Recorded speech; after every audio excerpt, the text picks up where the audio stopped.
Hi everyone, today's video is going to be looking at the 6th edition Astra Militarum codex, all the way back in April of 2014. So this 106-page document was released exactly 5 years after the 5th edition codex, and I believe this one was released exactly 5 years after its previous codex as well. Now, a cool thing to look at already is the artwork in the 6th edition book. It feels very sort of recent. And as we flip our way through some of the artwork that is in here, if I can find any examples, we definitely recognize a lot of this stuff as being used recently. And I think even in the 9th edition book, actually, but when we look at sort of the 5th edition book, which is a great book, there are bits and pieces, but it's definitely a bit more dated stuff in here. But you can already see 5th edition is in black and white, and the large majority, if not the entire book, I believe, of the 6th edition book was in colour. Very modern. If you actually want to check out the previous edition codex reviews, I've got it in this playlist here. I've got my finger in the right place. But let's crack into the 6th edition book. Okay, so we'll go through it. And again, I'm not massive into lore, but I will say that this book feels a lot less into the lore than the previous books I've looked at. Now, one thing that's definitely new in here to take note is the scions are included in this one, not in the 5th edition book. Likewise, these new Ogrim and Bogrim models. This Commissar and also the Lemon-Rust battle tank shape is quite modern, and has definitely changed since the previous book. Yep, so some nice artwork which we still see today being used. This classic scene from the Cadians fighting on some battlefield in the distant far future. And it does give a bit of substance into the organisation of the Astra Militarum. The fact that the las gun is the sort of classic weapon here, and I do actually want to read this through because it's quite cool actually. So, the las gun is a universal battle rifle of the Imperial Guard, but there are many models, makes, and patterns in service. The Cadian shock troops commonly bear the M36 las rifle, a weapon well known for its reliability. The Cadian jungle fighters bear the M4 las carbine, the hefty power cells of which give the weapon additional clout both as a short-range assault rifle and as an improvised club. Other common marks include the mass-manufactured Armageddon las gun, the much sought-after triplex pattern, and the short-barreled folding stock models used by mech infantry, tank crews, and troops on starship detail. More exotic are the intrinsically wrought Haloyan weapons of the Vestroyan Firstborn and the Akhtaran pattern Mark IV, much valued for its compactness and utility at short range. That's really cool to see that sort of detail given to the las gun. I didn't actually know that the Cadian jungle fighters had a different type of las carbine. Likewise, there's other ones, the triplex pattern and the short barrel folding stocks. I can't know about that one, but that's really nice. And then they talk about raising the teeth. I'm going to mispronounce that. Obviously, armies having to give their best troops towards the Imperial Guard. Scholar Pedremian is called out here. And I'm trying to see where... There was mention here somewhere about how the actual defense forces of the planets were often sort of looked down upon by veterans of the Imperial Guard, because the veterans obviously deploy overseas to fight off aliens in far war fronts, but the local defense forces have to often defend their home planets, and they're never given as much sort of glory as the guys who go overseas or go abroad. That was called out somewhere here. Now, Lord Solon Macarius actually mentioned that he dies. So interestingly, he pops up in the previous codex, 5th edition, and in the 6th edition codex, he's actually given a story of how he dies. So I won't read through this, but basically calls it the fact that he's dead. They never plan after him. And of course, there is the Macarius battle tank available in Forge World, which you have probably all seen. Okay, now, definitely here, this is where I kind of feel they don't give the regiment as much love as it did in the previous book. So they have the Cadian shock, the Catachan, Catachan, covered in glory, but I don't know. I mean, this is basically the other regiments, what they give them. It's just this single sort of illustration here, which is cool, but definitely the previous book gave a lot more substance. I think most of these had like an individual page. Now, interestingly, these guys are new, the Elysian drop troops, which I know are really sort of, a lot of people really enjoy the lore of these guys, but the main thing that interests me here is actually they're called out, but there's no rules for them at all. To be fair, there's Tannis first and only, but as we're looking, as we go into it, like I don't actually think there's any regimental doctrines, and I could be wrong. I could be wrong. And if I am wrong, and you're a veteran from the 6th edition codex, please let me know in the comments, because I like to learn more. Okay, so they give, the time, and this I know it came up in the 5th edition, the 6th edition, and also the 8th edition book, the idea of these like key events in time. Now, I actually compared this to the 5th edition book, and the only piece of sort of history here that aligns is the Sabbath Wars Crusade. Everything else here is almost like on top of the history that is called out in the 5th edition book. I'm a logical person. That doesn't mean I'm good at law, but I would have thought that they maybe would have like sequenced it, that as time progresses, maybe more's happening, but it's just like they've just replaced a lot of the stuff or just added more layers on top into the sort of time. And I get it. I mean, they're not going to move forward the universe into the 42nd millennium or something, but it definitely all stays within the 40th millennium. I'm going to probably get this all wrong as I say it, but you can see as it finishes off here, it's the year 995.9999.M41, which I believe is very, very close for the 41st millennium. Okay, I'm going to embarrass myself by getting it all confused, but hopefully you get the point. It's like new stories on top of what was already in the old 5th edition book.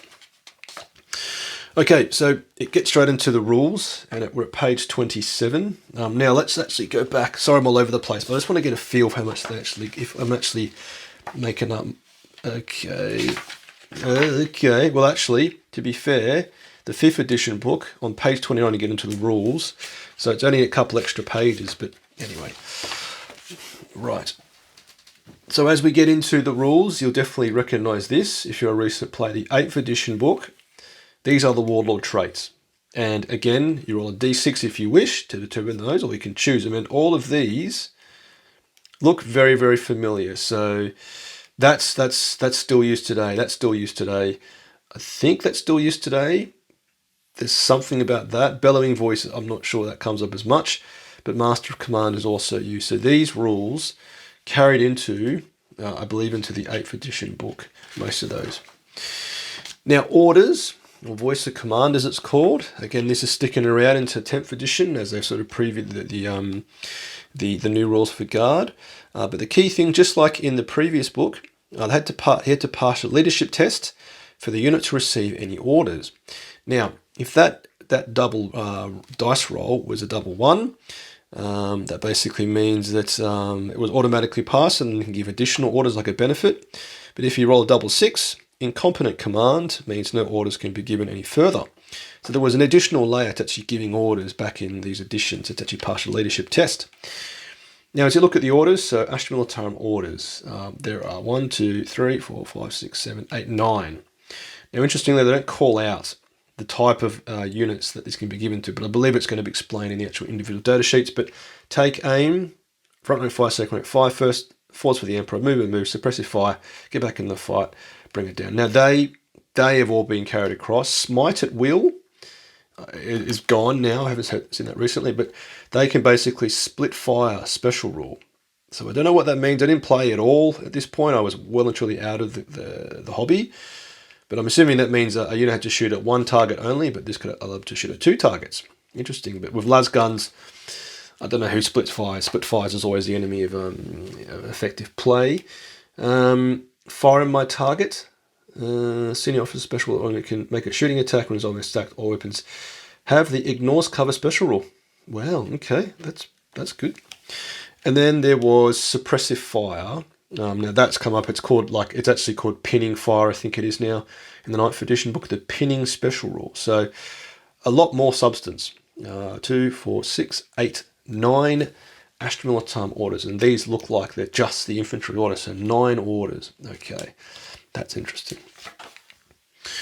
Then it cracks straight into the data sheets. Now these are, I'm going to call them data pages. Now at this point you can see they don't include movement, because I believe in this edition every infantry model moved the same 6 inches. You'll then see I'm going to probably get this, hopefully get it correct, but I believe in this edition, the higher the ballistic skill, the worse their ability, which actually matches what it is currently in 9th edition. In the previous edition, the higher the number, the worse it was for. I'm going to probably get this all confused, but actually, weapon skill, ballistic skill was the other way around. But now, see, I think I'm very confident now, if I flick some other ones. No, actually, oh god, so confusing. Oh boy. But basically, at this point, the higher the number in this edition, the better the ballistic skill or weapon skill, as opposed to the current editions, where a Lord Commissar in the 8th edition book had a weapon skill ballistic skill of 2+. He now has weapon skill ballistic skill characteristic of 5. It goes the other way around. Bit confusing, apologies. But okay, so Company Command Squad. This is unique in the fact that it is a senior command squad, and actually calls out here that it's all about, like, you know, these are the hub of command, the nexus of strategic command of the Imperial Guard. This is where the action happens. This is Company Command Squad. And at this point, which is no different to the previous versions, you can have heavy weapon teams and also special weapon teams as well in this. Now, regimental advisors, something I caught in a previous video in the 5th edition book, actually is these rules here. So the officer of the fleet has got coordinate reserves ability and intercept reserves ability. Now, as per the 5th edition book, this is still carried forward into the 9th edition book as an independent stratagem. So very interesting to see that all the way back in the 5th and 6th edition, there were rules which messed with your opponent's deep striking or reserve rules. So it's very interesting to see that actually all the way back in the past. And something I joked about in the previous videos is that, like fashion, it looks like GW rules, at least for Astra Militarum, are just recycling stuff from the past. Okay, tank commanders. Now here, critically, you can see there are unique orders for tank orders. So full throttle, we know that. Gunners kill on sight, again we know that. And likewise strike and shroud. So as per the 8th edition codex, these are identical. And as we know, when we move to the 9th edition book, there are some additional ones as well. But very interestingly, these basically were copied and pasted into the 8th edition book. Of course, with the rules being rewritten to match the rule set at the time. Okay, commissars. This is cool. Now, the Lord Commissar is gone, as you know, in the 9th edition book, but in the 5th edition book, and this book, and the 8th edition book, the book before the current one, Lord Commissars did exist, and you can see that they are much more accurate. And the Leadership 10, which I don't think they had in the 8th edition book, that's very high. Now, something to be called out as I go through this is I complained in the previous video that it's really confusing here. They actually have, you know, all the key stats, but then you need to check what the wargear is and the weapons they've got. Then you've got to flick to the back of the book to see what each of these pieces of wargear do and what the weapons do as well. Now, you know, let me know what you think, but I think this is really confusing. But again, if you're a war dog from the past, it had its merits, but I think having bits and pieces all over the place makes it quite confusing. But you can see a commissar's got flak armor, a bolt pistol, it's got that weapon, blah, blah, blah. And interesting, Lord Commissar has got a refractor field, which is basically an invulnerable save. Now, what's cool here, and I think this is when it was really good with conscripts, was the summary execution rule at this point. So the commissar is attached to a unit. If it fails a fear, morale, or pinning test, after re-rolling anything you're entitled to, the Astra Militarum player can execute a model. So on a 3+, the Astra Militarum player chooses a model to be executed. On a 1 to 2, your opponent chooses who is executed. So if they were leading an infantry squad, you could actually elect your opponent, if you rolled a 1 and 2, to kill off the special weapon gunner or the sergeant, which is really, that's cool. Very cool. Very, very cool. Could be a bit sort of janky when it comes to competitive play, but hell, who cares? But yeah, I believe at this point, commissars with conscripts was the meta, in inverted commas. And let me know if you played back in the old days. Okay. Regimental specialists, you've got the Ministorum priests, the Primaris Psych is still sticking around. Interestingly here, the Emperor protects blah, blah, blah, blah, blah, blah. So they can actually, at the beginning of each fight sub-phase in which he's locked in combat, they do a leadership test and they can choose the war hymns to take effect. Okay, so it looks like in this edition, leadership tests were crucial, just like they're going to be in the new 10th edition book. Battle shock tests been very, very important. But then you've got the engine seer, the servitors, and I think this is the most unloved unit in the entire codex and always will be. And I'm pretty sure in the 9th edition book, servitors have been removed, because who the hell plays servitors? That's Astra Militarum. Right, then infantry platoons. Now, platoon command squads was in the previous book, and as you know, in the current 9th edition book, there's no differentiation between platoon and company command squads. I mean, overall, it doesn't make much of a difference, but I think the key thing is it affects how many orders the platoon commander can give. Then you've got the infantry squads, and something else I didn't say at the beginning as well is this term initiative. I believe this played into who fought first. So as I understood it, in this edition, 2 units charge into, like a unit charges the other one, and if they've got a higher initiative skill than the one that charged, they might actually get to fight first. So charging was a bit different back in the day. Again, if you're a war dog from the past, let me know. Okay, so veterans are still here, Sergeant Harker. And interestingly, it basically goes from, because in the previous book, it actually had independent rules for him, but now he just has a special rule called Relentless. And I'll get into this use of sort of universal rules in a moment. Now, Tempestus Scions, Militarum Tempestus, they are new to this edition, brand new. Because in the previous book, you had the Stormtroopers. Now you've got Militarum Tempestus, and there's no mention of Stormtroopers in this book. So but they can deep strike, move through terrain, and they've got voice of command. And they can, of course, take their own command squad as well. So Tempestus Scions are new to this edition back in 6, so 2014. Now the Chimeras, or Chimeras as I like to call them, you can see here that the armour-facing values are still in play. Vehicles at this point don't have toughness and strength like they do in the current edition, but this old school ruling for vehicles still is around.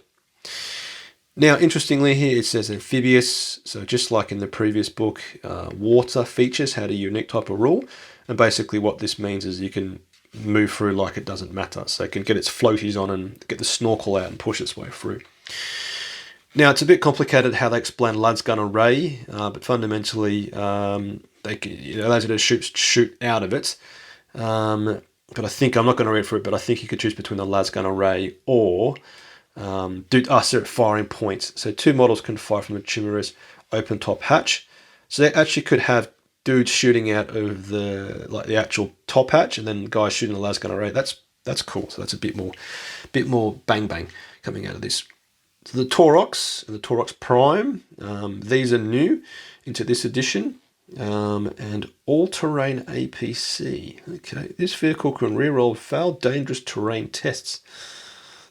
Dangerous terrain tests, interesting. Okay, and then you can see here, so the Taurox Prime, so this has got vehicle, fast, and transport. So again, a universal rule. A lot of these universal rules are used throughout this book. Okay, Viedvane Psychers, got that right. Brotherhoods of Mastery, Brotherhoods of Psychers, Mastery Level 1, whatever that means.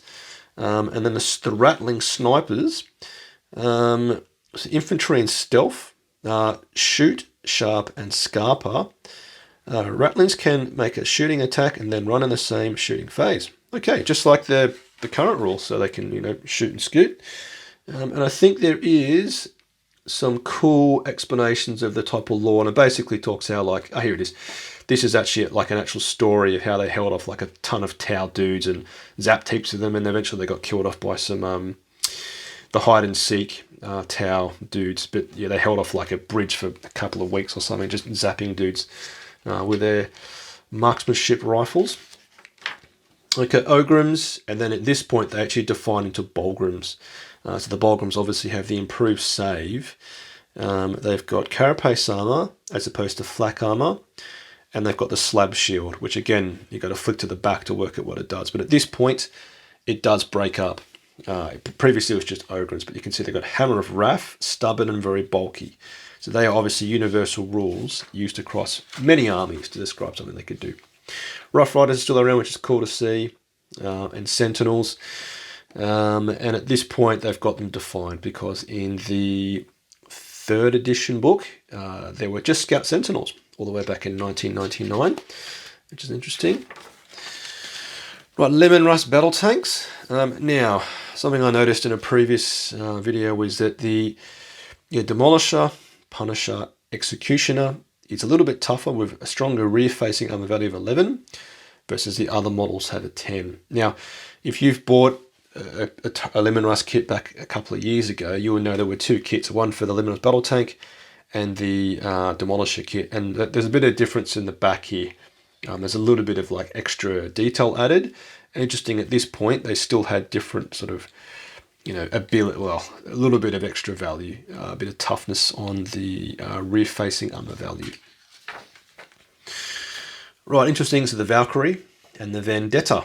So the Vendetta, I believe, is the more shooty of the two, and you can see identical armor values, but it's got 3 twin-linked las cannons, searchlights and extra armor on the Vendetta versus the Valkyrie, which is cool to see, because I don't know how you would have modeled this. I don't know. Is this a Forge World option? Again, if you're a War Dog from the past, tell me. But 3 twin-linked las cannons probably did a bit of work back in the day. Hydras, the Basilisks. Important rule here is open-topped. I believe that basically made it a bit more vulnerable to being zapped. The Wyvern, Mortars, the Manticore and the Deathstrike. So this is all feeling very recent. Yeah. Now, in the previous book, this one, if you've not seen the video, is actually in here, if I get here quickly to it, but it actually in here includes a heap of stuff, which essentially is Forge World. So the Griffin, Colossus, Medusa, they're all Forge World kits, as you probably know, probably all discontinued now, but they are no longer included in this book, which is a bit of a shame because they look super cool.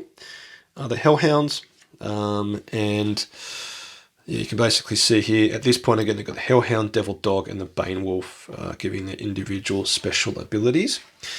And now this is interesting, it's the idea that the way the book is organised is it goes from headquarter units, and then it goes to named characters at the back. It's like, just put these at the front, but whatever, doesn't matter. But okay, so Commissar Yarrick, he still lives, and you can see he's got a boatload of cool abilities.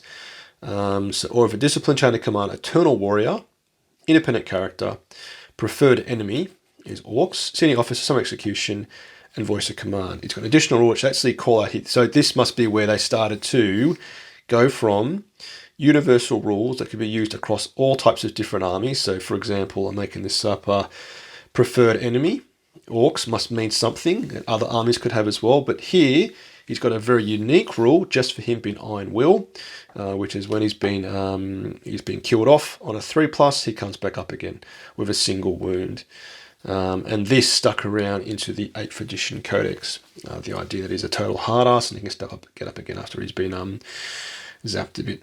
And yep, so he's got Bale Eye. Interesting, that should give you the details here. It's basically a hotshot las pistol. I don't know what this is at this point. And likewise, he has a 4+ invul save. So cool to see Yarrick still alive and well, the hero of Hades. Lord Castellan Creed, interestingly, they always come as a pair with his Colour Sergeant Kell, who I've kit bashed that model, but obviously it's discontinued now. Now again, you can see that they've got independent or unique wargear, but here you can actually see again, this is always where it feels like the rule bloating started, because they've gone from universal rules to now sort of bolting on new rules. I mean, I get that, but this is probably where the rule bloat started to happen. I'm totally guessing 6th edition, but you can see all this stuff. It's very sort of very recent. So again, Supreme Commander, Tactical Genius, Listen Up Maggots, and Swarm Protected. Their rules are carried into the 8th edition book with Lookout R. That basically means that Kell was a bodyguard, yeah? So again, these rules carried all the way into 8th edition codex. Strachan, absolute lad. The very old metal miniature is still on sale, and I still use them in some games. Not very meta, but a lot of fun. But you can see here, Implacable Determination. If we go back, that means something. Fearless, Monster Hunter. Smash, Smash, universal rule, Smash. And then, so Cold Steel and Courage he still has, and Gung Ho. Colonel Strachan must always issue and accept a challenge whenever possible. Oh, okay. What does that mean? You have like duels back in this edition, did you? Okay, interesting. And yeah, so any friendly Astra Militarum units within 6 inches of them have the counter charge and furious charge special rules. Okay. What that means, I don't know, but it looks cool. What, not dead dog. Okay, so that's cool because obviously this model can be made in the Bulgrim Ogren kit. So cool, he's got his own rules at this point. And this is new in this edition. You can see he's got Feel No Pain, Hammer of Wrath, Lookout R, Stubborn and very bulky. So they're rules shared with the Bulgrims and Ogrims. But Lookout R is obviously page 56. That is basically here. Something about like he takes the wounds as opposed to the character. And Loyal to the End, Heroic Sacrifice. So these are rules still used. Oh, Thunderous Headbutt. Okay. Cool, because that... Yep, look at that. Concussive. Wow, lots of rules all over the place.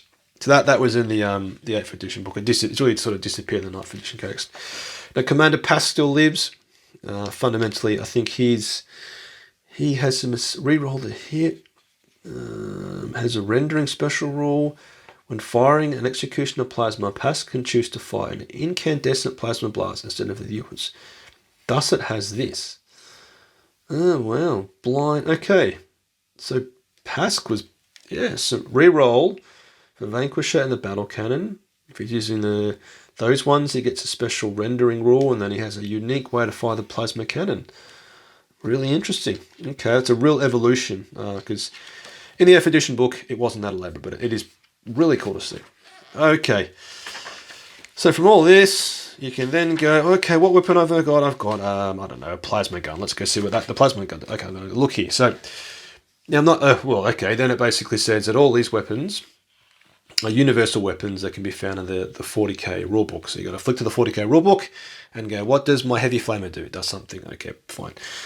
But these weapons are obviously unique to Astra Militarum, and looking at them, they obviously are. So we'll quickly sort of bang through this, but I think the one thing, okay, ordnance and barrage. So I know ordnance, large blast, basically it's like a template, scatter dice moves around. That was still in this edition. Again, I didn't use it, but you can see there are some universal rules like ignores cover, gets hot. Now that I believe is now called hazardous, I think in 10th edition rule sharing. Twin linked is also popped up, and I think you can either reroll the wounds or the hits because it's twin linked. Okay, salvo 2 and 4 for the hotshot volley gun. Don't know what that means, but it's something else. Now melter, the melter rule. Now that basically means under halfway it's something plus the damage. That's popped up in 10th edition again. And as we keep flicking over, okay, nothing new here, or nothing. Okay, but this is Vanquisher Battle Cannon, Armor Bane. Don't know what that means, must be something badass. Melee weapons, I think there's one. Yep, Servo Arm is unwieldy, probably means -1 to hit. So again, it's all stuff that's sort of been explained in different ways throughout different editions. Now, this is your special issue wargear, so it actually explains the stuff that's unique to Astra Militarum, what it does. So, yeah, Brute Shield is a 5+ invul save, and it can reroll failed to wound rolls when resolving Hammer of the Wrath hits. Okay, so the Brute Shield did more than just give you survivability, it did something to damage output. Camo gear means you always get a save, including if you're in the open. Medipack, Feel No Pain. Platoon Standard, you get an additional wound for the purpose of calculating assault results. Oh, what the hell? Oh, so many rules. Invul Save, Retroactive Field, Regimental Standard, Rosarius, used by the Priest, 4+ Invul Save, Slab Shield does something as well. Snare Mines. Enemy units that are charging that's got Snare Mines count as having made a disordered charge. Okay, whatever that is.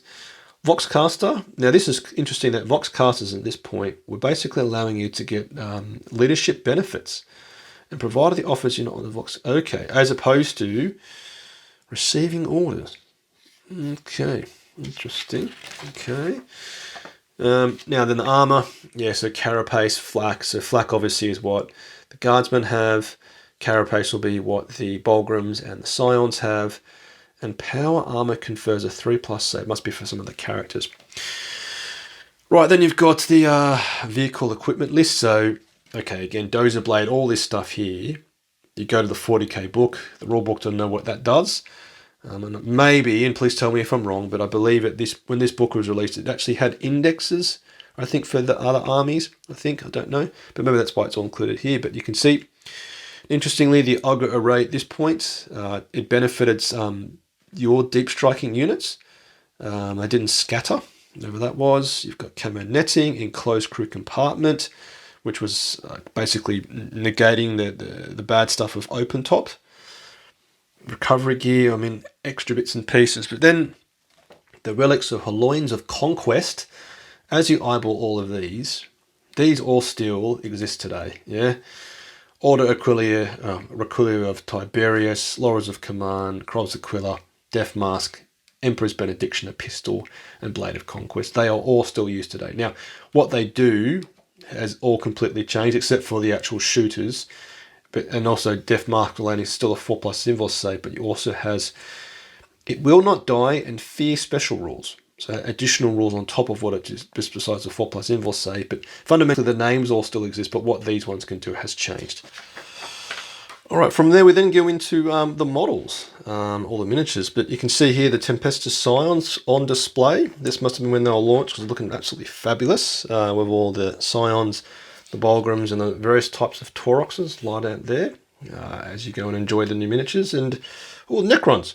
I think this was when they were released with little like shiny bits. It made them look super cool with the fluorescent bits of plastic in the kit. But right, so you can see here things are getting a bit more modernised. Interestingly, the commissars, you've got all these chaps here, all the different options. So that he's a new addition.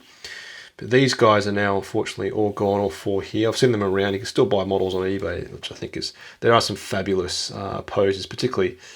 That's really cool. I like to think he's, giving a sermon before a bloke is executed for being a bit of a coward. But this guy... These are actually all cool-looking miniatures. Now, we look at the Acadians, and you can see the plastics on the takeover. So these, I know, are still metal.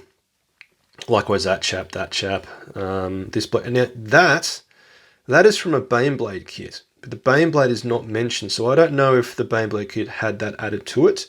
But I know that's definitely a Baneblade model, the Commander. I think as well the Command Squad was released at this point, the old Command Squad now, but you can see the different miniatures.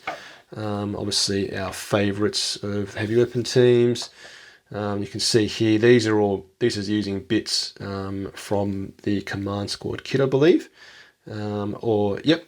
And then Sergeants, as we look around this. And yeah, the Catechins have still got a bit of love in this, or a fair bit of love. There's Harker. That's definitely metal. But you can see here, they've actually done some snazzy stuff with adding in, I don't know where those bits of foliage are from, but you can see there's a bit more love in the kit bashing work using the existing kit. So the Catechins at this point are still getting a lot of love from GW. Now the other regiments, you can see they're starting to sort of fade away. You're only getting 2 miniatures for the Talaran, a couple for the Vestroyan. Armageddon, the Mordians are fading away at this point as well, likewise the Vestroyan. So it feels like at this point GW are making a bit of an exit from really giving the other regiments a bit of love, which is a shame because there was so much depth in the previous book. Now, of note, the Chimeras still have the little flat turrets, but at this point, the Hellhound was released. This is the same chassis, but I know obviously the more recent kits have got a bigger turret housing. Okay, yeah, so you can see here then the Limb and Rust kit. So the battle cannon equipped one, it has a different type of backing. You can't see it here, but on the engine compartment, the turret sort of equipment loading is different. You can see here that these ones have additional, but again, it sort of justifies why there was a different different armor value for the rear of the vehicle between this one and that one. The Taurox and the Tempestus getting the full love because they were just released at this point, I believe, so getting a lot of coverage. Yeah, the Bulgrams, Ogrins, new kits at this point. The Rattling Sniper still hanging around. That's cool. I think these are new sculpts at this point. Yeah, okay. That's cool. Alright. Right, this picture still pops up, I think, in recent publications. And then we get into points. Now, before I jump ahead, there's no mention of regimental doctrines. Okay, yeah, that's right. So I think I remember reading somewhere, and someone's comments that in this edition, there were no regimental doctrines at all. Now, I don't know what this really gives you, but Hammer of the Emperor. So I don't know how 6th edition ran the army compositions, and again, if you're a war dog from that period, please let me know. But nothing in the book talks about like the benefits of taking Vestroian or Cadian or something else. It just seems to be what you. So I don't know in the codex if they give you that, but it just seems to go straight into the point values. So again, the grievance I've got with this style is you've got the points, you've got the weapon abilities, and you've got to check what each unit has. You've got to flick all over the place. But anyway, so as we look at this, all different points, and you can see, I think, all the points feel quite familiar. So command squad at 60 points. I think they're now, what, 80 points? Serves me correctly. Okay, ballpark-ish. Iron Hand Strachan is, I think, 80 points now, not 130. But he seems to have a lot more stuff. So all the war gear remains the same. But he's got implacable determination plus cold steelish craft, blah, blah, blah. Gung-Ho, Monster Hunter, so additional stuff in his data sheet. And as you look at a lot of these, they're probably our stuff he currently has. I don't know what Smash means, but that's there. Not Dead Dog at 85 points. I think that's a bit more than he is now. It's at 60 points, I think, currently. But it's all ballpark in the right area, yeah. Commissar's 25, about, what, 40 points now. Headquarter units. And it's almost like they're just duplicating what they had before, but it's just like simpler. You can actually just read what they have. Right, and then, yeah, so conscripts will get their own love here. So they're a unit of 20 conscripts versus 9 and 1 sergeant. Nothing changed here into the new additions. But as we go through, I think basically from this, there's not much else to call out, to be honest, as we flick for the rest of the book. But it's almost like this is where you go for the rules. All the rules are in place, but then you go here to read a bit of fluff and a bit more.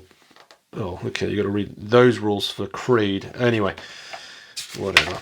But yeah, so there's nothing really else to call out, as I said here. It's basically giving all this. But then you've got more special rules, and here it kind of talks a little bit about like some independent rules we've got, such as awaken the machine, limited ammunition, additional rules that are unique to guard. But again, here it's like it sort of summarizes everything. So the back of the book seems to be a summary, and then as you finally turn here, yeah, it's like a summary, and then this is another summary. I mean, I don't know what's going on, but whatever. But yeah, so then yeah, it does call out some of the weapon abilities, and weapon abilities obviously something we're taking to 10th edition. So look, I think I've been blabbering for 45 minutes, but a bit more of an in-depth review. Now, I don't know any of the editions beyond 8th and 9th and now 10th, getting into 10th, but this book does feel to be a bit more disjointed. And again, if you played this edition and previous ones, give me your opinion, because you're the expert, I'm not, but this feels quite disjointed. No regimental doctrines, a lot of mention of like universal rules, but then guard-specific ones, which is fine, but it seems to be all over the place. And then, as I said, it's a grievance I've got with this style of book, is you've got rules all over the place. But anyway, so, colour book, looking sharp. All the new miniatures, it's feeling very, very recent. It does, as I said, it seems to have lost some of the feel about the key units or regiments of Vestroian, Valhallan, etc. But to be fair, they're all dying a slow death. They've all pretty much disappeared in the current sort of lore and codex, which is a massive shame. But yeah, I'm going to stop there because I'm waffling on. But hopefully you enjoyed it. Let me know in the comments an honest opinion. And again, if you play this edition, please give me your experience, because I didn't play at all at this point. I left the hobby completely. So I'd love to hear how you find playing in 6th edition of Warhammer 40,000 with Astra Militarum. But yep, if you enjoyed this and want to support me, you can do so by like, comment, or by subscribing, joining my Patreon platoon, or simply watching any of my other YouTube videos. A massive thanks to my current supporters. To get your bayonet sharp, las gun oiled, faith for the Emperor strong, Patreon platoon, sound off. Tank Commander Glenn, Tank Commander Watchdog Van Etten, Tank Commander Mitchell, Colour Sergeant DuPont, Sergeants Adal, the Colonel Merrill, Veteran Gibson, Hall, Lundeen, Guardsman Beard, Coquelin, Flint, Hills, Malik, Nitton, Nguyen, Smith, Tom, Tompkin, Conscript England, Gilliam, Goodwin.